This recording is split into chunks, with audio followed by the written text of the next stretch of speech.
dear students, this is Kirti Bhargav from Raghu International School. Hope you all are well.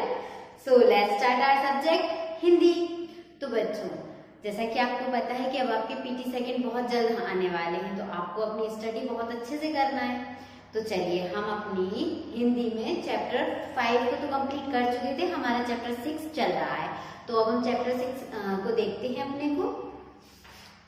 तो chapter 6 है हमारा सबसे श्रेष्ठ मनुष्य, इसकी हमने रीडिंग करनी थी और रीडिंग करने के बाद इसमें हमने देख लिया था कि सबसे श्रेष्ठ मनुष्य और कैसे है। तो देखिए, आलपिन के सिर होता पर बाल न होते, इसके ऐसे ही सारी चीजों के बारे में बताया है, लेकिन उनके पास कुछ होता तो है पर वह कुछ कर नहीं सकते।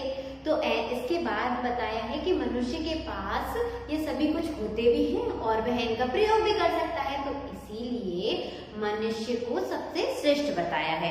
तो हमने इसमें इसके शब्द पिटारा से शब्दार्थ पढ़ लिए थे और शब्दार्थ के बाद हमने इसके मौखिक प्रश्नों को भी देख लिया था। तो मौखिक प्रश्नों को हम एक बार और देखते हैं।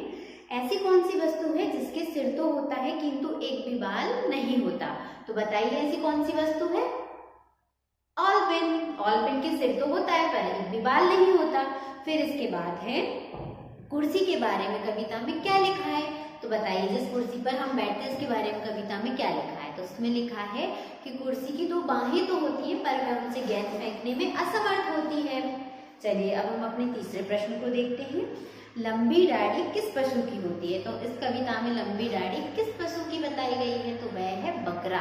बकरे की होती लंबी दाढ़ी।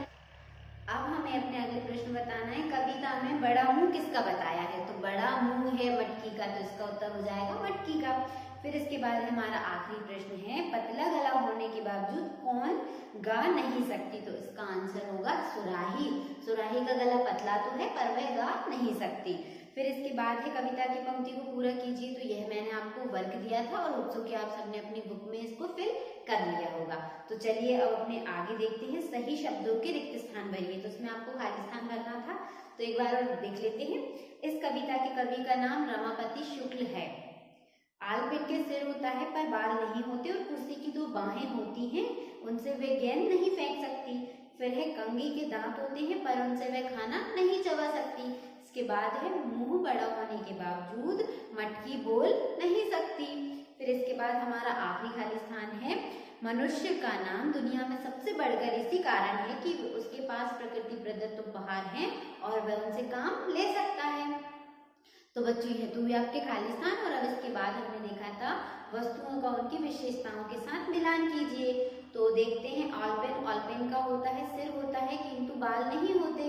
फिर है कुर्सी, तो कुर्सी का है 2 भुजाएं किंतु गेंद फेंकने में असमर्थ। फिर है कंघी, दांत होने के बावजूद चबाने में असमर्थ। सुराही, पतला गला किंतु गाने में असमर्थ। और नारियल, आंख होने के बावजूद देखने में असमर्थ। तो बच्चों यह आपको बहुत अच्छे से याद करना है, जोड़ी सही जोड़ी मिलाओ सभी चीजें। तो चलिए अब हम देखते हैं अपने प्रश्नोत्तरों को। तो हम प्रश्नोत्तर में देखते हैं, निम्नलिखित प्रश्नों के उत्तर एक शब्द या एक वाक्य में दीजिए। तो हमें इन प्रश्नों के उत्तर एक शब्द या एक वाक्य में लिखना है। तो चलिए देखते हैं बच्चों, अपना पहला प्रश्न है, ऑलपिन की क्या विशेषता होती है? हमें बताना है कि ऑलपिन की क्या विशेषता होती है। तो इसका उत्तर देखिए, ऑलपिन के सिर होता है। क्या होता है? सिर। तो यह उसकी विशेषता हुई। ठीक है, तो अब इसके बाद दूसरा प्रश्न देखते हैं, कुर्सी की कितनी बाहें होती हैं? हमें बताना है कि कुर्सी की कितनी बाहें होती हैं, इन बाहों से वह क्या कार्य नहीं कर सकती? तो उसका उत्तर होगा, कुर्सी की 2 बाहें होती हैं और वह गेंद नहीं फेंक सकती। फिर इसके बाद है ग, मूछें किस कीट के पास होती हैं, इन मूछों के बल वह क्या कार्य नहीं कर पाता? तो है मूछें झिंगुर की होती हैं और वह धाक नहीं जमा सकता।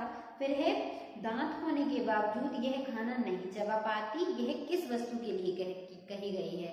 तो दांत होने के बावजूद कंघी खाना नहीं चबा सकती, तो इसके लिए हम एक शब्द में उत्तर लिखेंगे कंघी।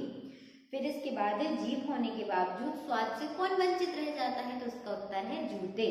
जीभ होने के बावजूद जूते स्वाद से वंचित रह जाते हैं। फिर इसके बाद है निम्नलिखित प्रश्नों के उत्तर 2 या 3 वाक्यों में दीजिए। तो हमें इन प्रश्नों के उत्तर 2 या 3 वाक्यों में देना है। तो हमारा पहला प्रश्न है, मटकी व टेबल का उदाहरण देकर कवि ने क्या कहना चाहा है? तो कवि ने बताइए मटकी और टेबल का उदाहरण देकर वह क्या चाह रहा है?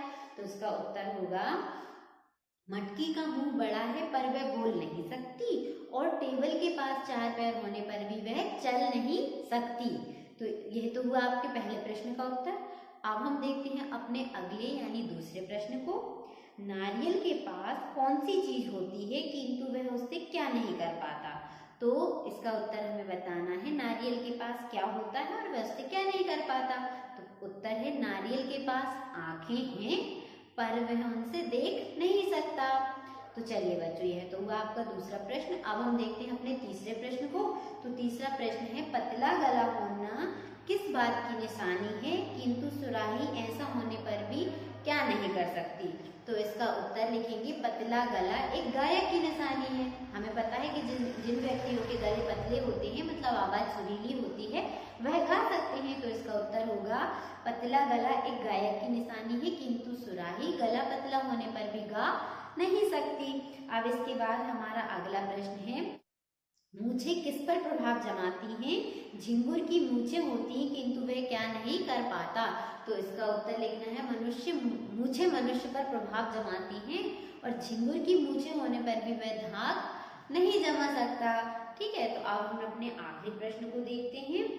मनुष्य दुनिया में सबसे श्रेष्ठ क्यों है? हमें बताना है कि मनुष्य दुनिया में सबसे श्रेष्ठ क्यों है। इस कविता में आपको बताया गया है कि सबसे श्रेष्ठ मनुष्य, लेकिन क्यों बताया गया है यह आपको बताना है। तो चलिए देखते हैं। मनुष्य के पास सब कुछ है और सभी अंगों का प्रयोग कर सकता है, इसलिए वह दुनिया में सबसे श्रेष्ठ है, इसलिए उसे दुनिया में सबसे श्रेष्ठ बताया गया है। तो चलिए बच्चों, यह तो हुए आपके प्रश्नोत्तर और प्रश्नोत्तर के साथ ही आपका आज की ये वीडियो क्लास यहीं पर समाप्त होती है। बाकी का हम जो रह गया